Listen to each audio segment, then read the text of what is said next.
My name is Rachel Malone. I'm the Texas Director of Gun Owners of America. GOA is the no-compromise gun lobby in America and in Texas. We represent the voice of grassroots gun owners. We stand up for liberty and we won't back down. We're here today because we know armed civilians save lives. We know that our ability to legally own and carry guns without government restrictions secures all of our freedoms. Today, the Texas Safety Commission will meet to discuss policy recommendations that could potentially affect every law-abiding gun owner in the state. Texas gun owners have a lot to bring to the table in a conversation on public safety, but we are gravely concerned that our voice is not being heard and our liberties are not being protected. So I'm here today to represent GOA Texas members and to advocate for their interests, which will help keep all Texans safe. All of these people behind me are here because they want Texas to be safe and they want our liberties to be protected. And they want to make it very clear to you, to the Texas Safety Commission, and to Governor Abbott that liberty is precious, that our voice matters, and that our voice will be heard. We can all agree that life is precious and innocent life must be protected.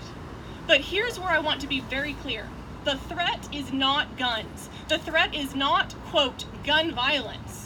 The threat is an evil heart. Any solution that aims to take away more guns from more people is counterproductive. Gun control laws don't reduce crime.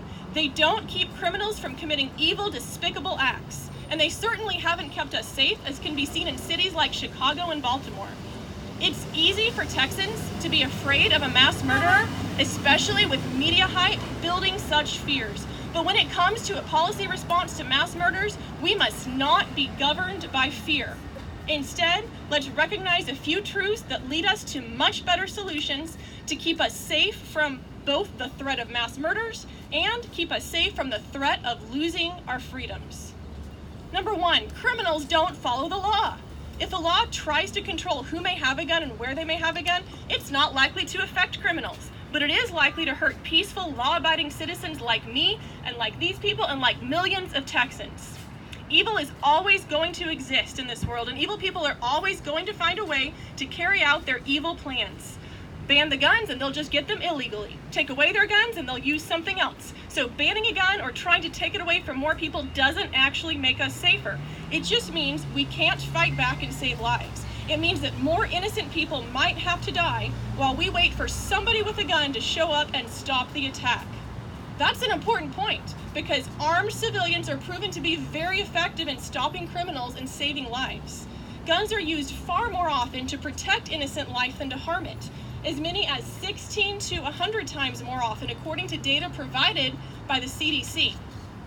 Our best solution for public safety is simple. Carry a gun, save a life. It's absolutely a personal choice to carry a gun, but we urge all Texans to consider it seriously.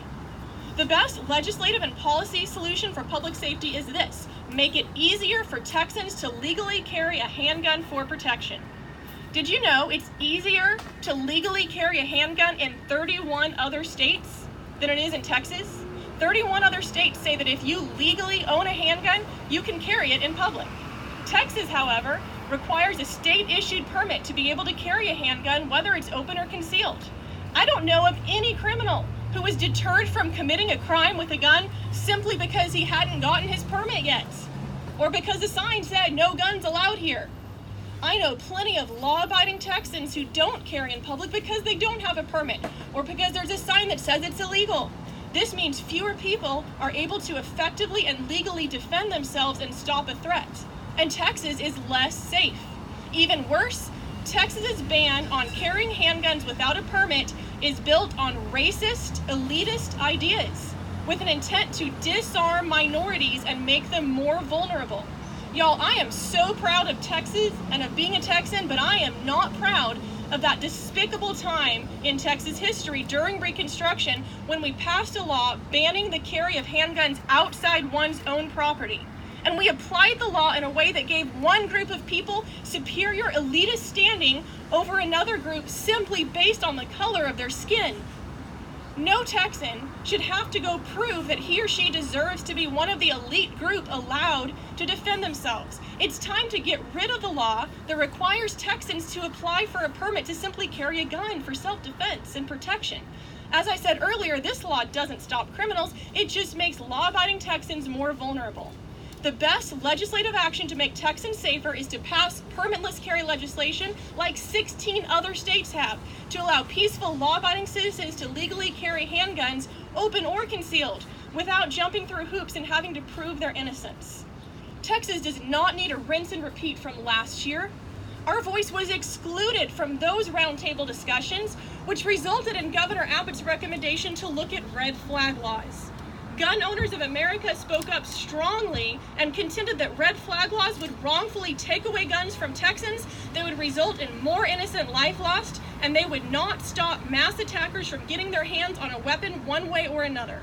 However, now we fear Texas is getting ready to see something even more insidious. Today, with Google, Twitter, and Facebook joining the Public Safety Commission's discussions, along with advocates for gun control, it is clear that social media monitoring is on the table. Social media monitoring is even worse for our safety and security than the original red flag law proposal. Social media monitoring is simply another, more insidious path of achieving red flag gun confiscation. It's basically red flag law on steroids. With social media monitoring, instead of an actual human being making a complaint based on personal observation, the government could make determinations by tracking your social media. Gun owners, like myself and others here today, are extremely concerned about being targeted for things like posting pictures of ourselves with firearms, or talking about going shooting on the weekend, or building our own rifles, or researching such. This is purely innocent behavior. However, we are already seeing other states target their citizens based on similar behaviors, and we must not allow this to happen in Texas. We stand in opposition to all proposals that would lower the threshold for a judge to take away a person's guns or strip him of his constitutional rights. We oppose policies that could jeopardize our gun ownership based on future predictions. No Texan should have to go to court to defend himself against thought crime. Life is precious. We must protect life. But laws that are intended to take away more guns from more people are not the answer. Instead, let's encourage more civilians to be ready to stop attackers. Don't forget, carry a gun, save a life. At this point, I'd like to read a written statement from a member of the El Paso community. You can find the entire statement in your packets. I'll read portions of it. Please attribute anything in this following statement to James Raul Peñado. And I quote, "Reflecting on what I've always heard from members of other communities affected by a mass shooting, that they never thought anything like this would ever happen in their quiet, safe corner of the world, I must stress to y'all today that of course this could have happened in El Paso. Evil can pop up anywhere, and that's why Texas lawmakers have a duty to empower citizens to take personal responsibility against such evil, rather than continue a status quo of providing a facade of security by passing new laws and keeping bad laws in place. One of the best expressions of #ElPasoStrong has been seeing thousands of citizens take the proactive step of purchasing a handgun and learning and training to use it proficiently. Texas must do more to foster that choice to take on personal responsibility for the defense of their life and their loved ones. Sadly, our El Paso delegation, along with many other Republicans and Democrats, have denied many citizens this natural right to carry a useful tool that could have saved lives by insisting to keep in place a permitting process. The worst of these public servants went so far as to call a legislative bill for ending this licensing requirement, quote, criminal carry. The reality is, on August 3rd, a criminal committed a heinous racist act that killed 22 of our own, most of them targeted for being brown-skinned, and law-abiding citizens were likely the victims of this permitting requirement. Governor Greg Abbott cannot be successful in his mission to make Texas communities safer without understanding this perspective. It does not help that many of his current list of persons invited to today's meeting are from El Paso. He needs the perspectives of gun rights organizations like Open Carry Texas and Gun Owners of America, who stalwartly make the case that Texans are safest when the right to take on this important responsibility is affirmed rather than hampered. That statement was from James Peñado, a member of the El Paso community. So this is not about merely wanting to carry a gun in public. This is about the right of self-protection. Texans need to take personal responsibility for their own protection. The Texas government needs to encourage and enable more law-abiding citizens to carry a gun in order to save more lives.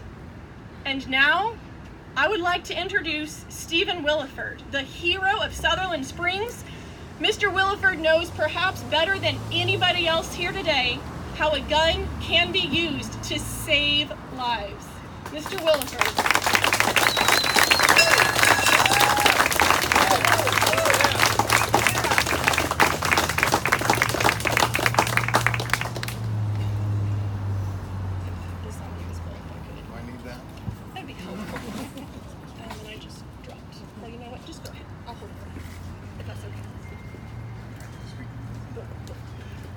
Thank you, Rachel. First off, I would like everybody from the media to take a look at this rifle. This rifle is the very rifle most of the media tries to demonize. This particular rifle was used on November 5th, 2017. If you'll look at it, it has police tags on it and stuff. It's not been fired since November 5th, where I ran across the street and I used this particular rifle to defend my community. Without my Second Amendment, and people like to demonize a rifle, without my Second Amendment, I would not have had this rifle. And I'm going to say that the shooter would have had his rifle because criminals get rifles. And if you don't believe that, you don't have to look any farther than south of our border, where drug cartels have fully automatic guns, have rocket-propelled launchers and things, and the police department fear for their lives and fear for their families. They have a saying in Mexico, silver or red. And what that means is they'll put you on the payroll and they'll give you money. Or red stands for the blood of your families. You either stand behind us or we'll kill your families. And that's what happens with the drug cartels in Mexico. What's the difference between the borderline? The borderline is American citizens are carrying their own guns. And we aren't the threat to police or government officials at all. We are here to stand and protect our communities, our families, and yes, other people's families. We will protect these people behind us. They're the sheepdogs. Colonel Grossman wrote a book, and he said there's three kinds of people in this world. There's sheep, there's sheepdogs, and there's wolves. And the sheepdogs protect the sheep from the wolves. And a lot of times, the sheep look at a sheepdog and say, what's so different? You know, when I start walking over here, he starts barking in my face. He's got fangs just like the wolf does. We need to take away his fangs. But if you take away the fangs from the sheepdog, the wolf comes, the sheepdog is just another sheep. You can't stop criminals from doing what they're doing. They can manufacture guns. The cartels have $500 billion at their disposal, and I was told that by Sheriff Louderback of Jackson County. They have $500 billion. They can manufacture it. They don't get their hands on something else. They rule Mexico. And I just want to say that, you know, our Second Amendment has been strong and it has been protecting us for centuries now. And every time something like this happens, politicians tend to go and say, well, we'll give them something and then they'll be suffice. It never happens. You give them something and they want something else. Well, we negotiate. We're going to give them bump stocks. And so the president signed a bill to give, or executive order to take away bump stocks. That wasn't a compromise. A compromise is getting something and giving something. And I personally don't think that we should have given away bump stocks. But if we did, we should have got reciprocity and the Hearing Protection Act in exchange. That's not compromise. He wrote a book, The Art of the Deal. There was no deal made there. That was giving up something. That's right. We, as gun owners in Texas and across this nation, have got our backs against the wall because we keep giving, and we keep giving, and we keep giving, and nothing that we have given stops a bad guy from getting a gun. They will still get it. The difference is, when I ran across the street and I faced a shooter that had murdered 26 of my community members, my friends, the difference was good versus evil. That man was evil, and there is no denying that. And God told me to go. God sent me over there. God protected me, and God stopped the shooting. It wasn't me. The Holy Spirit protected me. I'm here today to talk about politicians all the way from local level, sheriffs, judges, all the way up to state level, and all the way up to the federal level. Gun owners are done. We don't want any more restriction. It does not stop the bad guys. High capacity magazines do not stop the bad guys. They're going to have them. What they call assault rifles, which I refuse to call it that, it's not. Ban them and picking them up is not going to stop them from getting them.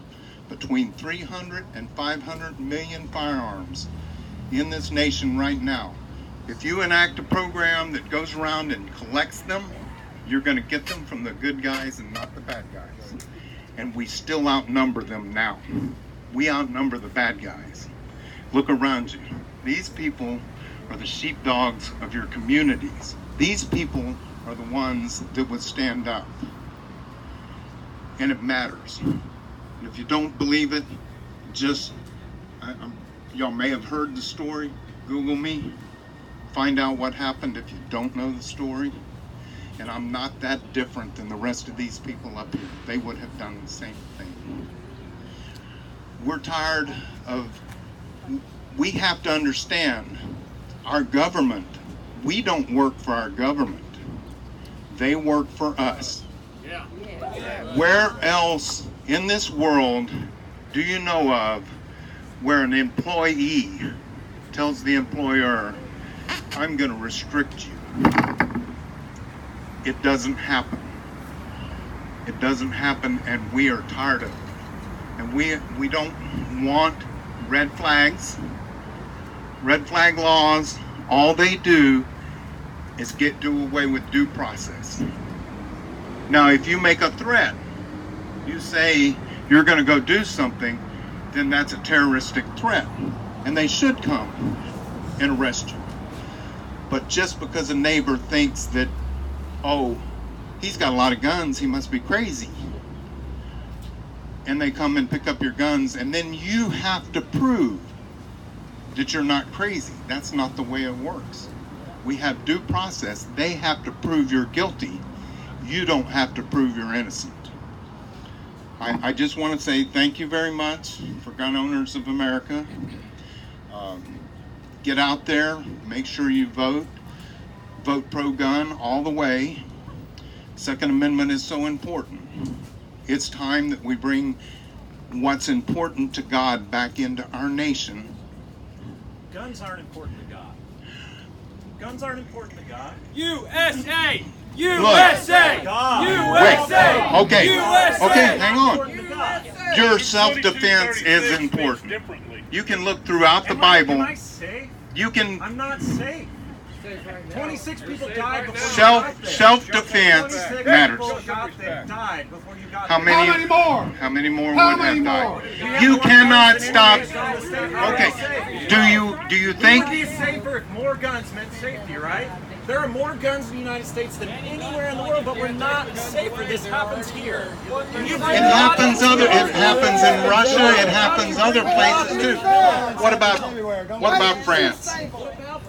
Where they came in with fully automatic AK-47s and shot police Should we allow that officers. to be more accessible? Yes. They are going to get their hands on it anyway. That proves God it. into the Second Amendment, sir. That was a terrorist act. God into the Second Amendment. To be able to defend yourself is throughout the Bible. Why didn't God save them? All right, we're going to show Mr. Willeford some respect, and we're going to listen to his statements. We're going to ask the crowd to please be quiet. 26 people died before you got there. And that is very unfortunate. In an instant. That is unfortunate, and I can't. Should I have to live that way? Should I have to live that way? Should I have to? That's the world we live in. You Okay, no, wait a minute. Give don't it. have to live that way. What is your Wake proposal? up and look around. It shouldn't be that way. It is that way, so you don't resist it. Okay, hang on. Let him. No, it doesn't have to be. What do you? Hey, you brought this up. You're speaking to me. You're speaking to me. You want to be heard. What do you propose? You brought God into it. What do you propose? I don't think that people should have the ease of access. I think you're getting in the way of the red flag law. You're getting in the way. How do you propose to stop a bad guy from having a gun? I think we should make it harder and harder for weapons to be acquired. For legal people to acquire. Why should we all? We shouldn't have to carry a gun to go to church. We shouldn't have to carry a gun to go to Walmart. I agree. Excuse me, friends behind me. Mr. Willeford is having a conversation. Please respect Mr. Willeford's conversation with the gentleman. I agree. We shouldn't have Why are to, we all here armed? because that's the world we live in today. I refuse to accept that. That's I right. refuse to allow Then you still haven't answered. Your arguments You are still allowing haven't ease of answered. access, You sir. still haven't answered the question. Your laws, the things that you are upholding, are allowing ease of access. No, it isn't. How is it not? How is it not? How is it not in Mexico?